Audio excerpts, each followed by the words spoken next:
எப்படி சமாளிக்கிறார் OPS, Sasikala, TTV Dinakaran இந்த மாதிரி டாப் லீடர்ஸும் வெளியில போயிட்டு தனி கட்சி அதிருப்தி மாற்று கட்சின்னு போயிட்டாங்க. செகண்ட் லெவல் லீடர்ஸும் அதிருப்தியில இருக்கிறாங்க. மாவட்டங்கள்ல அவங்க தான் பெருந்தலைகளாக இருந்தவர்கள். அவங்களும் அதிருப்தியா இருக்காங்க. சில பேர் விலகிட்டாங்க, சில பேர் விலகுவதற்கு தயாரா இருக்கிறாங்க. என்ன ஃபியூச்சர் ஏடிஎம்கேக்கு? இவர் எப்படி அதை சமாளிப்பார் திரு எடப்பாடி பழனிசாமி? ஒரே ஒரு வார்த்தையில பதில் சொன்னா டிடிவிக்கு மட்டும்தான், தினகரனுக்கு மட்டும்தான் அந்த ஒரு சாம், அந்த ஒரு பொறுமை, அந்த ஒரு தொலைநோக்கு பார்வை இருக்கிறது. புது குழப்பமா இருக்கிறது. இல்ல, என்னை பொறுத்தவரை அப்படித்தானுங்க நான் பாக்குறேன். அவர் அதிமுகவுக்கு தலைமை இருக்கணும். அதிமுகவுக்கு தலைமை வந்து இன்னைக்கு டிடிவி தினகரன் வரவில்லை என்றால் அதிமுக முடிஞ்சு விடும்.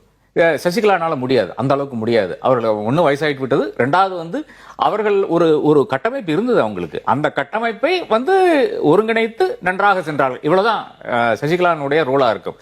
செங்கோட்டையன் வரமாட்டாரு. செங்கோட்டையனுக்கு அவ்வளவு பெரிய ஆர்கனைசேஷன் எபிலிட்டி எல்லாம் ஒன்றும் கிடையாது. இவர்கள் டிடிவி பண்ண பல விஷயங்கள், டிடிவி வந்து ட்ரெஷரா இருந்தவர், ஜெயலலிதா அம்மாவோட இருக்கின்ற சமயத்தில் ட்ரெஷரா இருந்தவர். அப்ப அவருக்கு தெரியும் எங்க காசு இருக்கு, என்னெல்லாம் செய்ய முடியும் என்றெல்லாம் தெரியும்.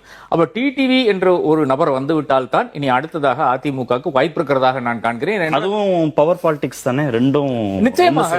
நிச்சயமாக அது இது பிரச்சனை என்ன வருதுன்னு பாத்தீங்கன்னா, இன்னைக்கு எடப்பாடி பழனிசாமி அக்செப்டபிள் இல்லை என்ற ஒரு நிலைமை வந்து வந்திருக்கு.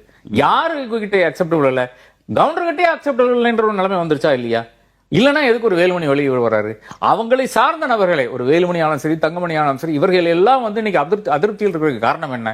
அப்போ அவர்களை கூட அரவணைக்கவில்லை என்றதுதான். அப்ப பண்ணையார் ஒன்றும் பெருசா ஒன்றும் எல்லாரையும் அரவணைத்தெல்லாம் போகவில்லை. ஆனால் அவருக்கு அந்த கெப்பாசிட்டி இருக்கிறது. அப்ப என்னை பொறுத்தவரை டிடிவி வரவில்லை என்றால் இந்த கட்சி காலியாகிவிடும். கம்ப்ளீட் கூடாரமே காலியாகிவிடும். கொஞ்சம் உடைச்சு பேசணும்னா சமூக ரீதியாகவே பிரச்சனை வந்துடாதா? ரொம்ப நாள், பல வருடங்கள் சசிகலா போன்றவர்கள் தான் செல்வாக்கா இருந்தாங்க. ஆமா, முக்குளத்தோர் சமூகத்திட்ட தான் இந்த கட்சி இருந்துச்சு. ஆமா, அப்படின்னு சொல்லி தானே கொங்கு வேளார் சமூகத்திட்ட வரும்போது அதுக்கு வேற ஒரு அக்செப்டன்ஸ் வந்துச்சு. கரெக்ட். இப்போ திரு டிடிவி தினகரன் மீண்டும் தலையெடுக்கிறாரு அப்படின்னா அங்க ஒரு அக்செப்டன்ஸ் வந்துருமா? சமூக ரீதியான ஒரு இணைப்பு அங்க வருமா? இல்ல, இப்பவே வந்து இந்த கவுண்டர் கம்யூனிட்டிக்குள்ள குழப்பம் வருதா இல்லையா? செங்கோட்டையன் வந்து போயிட்டாரு, பாக்கி இருக்கிறவங்க எல்லாம் போறக்கு வந்து வாய்ப்பை நோக்கி கொண்டிருக்கிறார்கள். ரெட்டியார்கள் வந்து போய்விட்டார்கள். அப்ப இப்படி ஒரு நிலைமையில வந்து ரெட்டியார்களும் கவுண்டர்களும் ஒன்றாக இருந்த ஒரு இடத்துல வந்து இப்ப அந்த கட்சியிலே இல்லாத ஒரு நிலைமை வந்திருக்கிறது. அப்ப அதனால அதான் இன்னைக்கு இருக்கின்ற எடப்பாடிக்கு இருக்கிற தலையாய பிரச்சனையா இருக்கிறது. முழுக்க முழுக்க முக்குளத்து சமுதாயம் வந்து மாறிவிட்டது. அப்ப அந்த சமுதாயத்தை கொண்டு வரணும். அது ரொம்ப பவர்ஃபுல் சமுதாயங்க. இந்த தமிழ்நாட்டுல வந்து எல்லா காலத்திலயும் அதிகாரத்தில் இருந்த சமுதாயம் பாத்தீங்கன்னா முக்குளத்து சமுதாயம் தான். தாவேக்கால கூட அவங்க அவ்வளவு தூரம் கிடையாது, இல்ல, இன்னும் கிடையாது. அப்ப அதனாலதான் சொல்றேன், அதாவது ஓபிசி கான்சாலிடேஷன் நடந்து கொண்டிருக்கிறது. இதுதான் சூப்பரான டைம். அதிமுகவை ஒருங்கிணைக்க வேண்டும் என்றால் இந்த ஓபிசி கான்சாலிடேஷனை ரைட் பண்ணி தான் உங்களை வந்து செய்ய முடியும். எடப்பாடி ரீச் அவுட் பண்ணணும் டிடிவிக்கு. அங்க கட்சியில ஒரு பொறுப்பு கொடுத்து அவரை வந்து அங்க கொண்டு வந்து அரவணைத்து செல்ல வேண்டும். இல்லை என்றால் வழி கிடையாது என்றதான் நான் காண்கிறேன். சசிகலாவை விட்டுட்டு டிடிவி மட்டும் உள்ள கொண்டு வரது சிக்கல் இல்ல? நிச்சயமாக சிக்கல் தான். பட் அப்படி இருந்தால் கூட டிடிவியை உள்ள கொண்டு வந்தால் சசிகலா மேயர் வந்து ஆஃப் ஆயிருவாங்க. அதன் பிறகு பெரிதாக ஒன்றும் பேச மாட்டாங்க.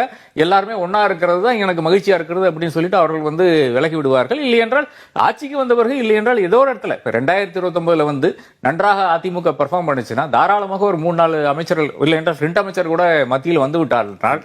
அடுத்தது வந்து அடுத்த ஸ்பிரிங் போர்டா இருக்குங்க. 2029 வந்து நீங்க ஸ்பிரிங் போர்டா யூஸ் பண்ண வேண்டும். அதற்கான ஒரு சமிக்கைகளும் காணவில்லை என்றதான் எனக்கு வேதனையான விஷயமா இருக்கிறது.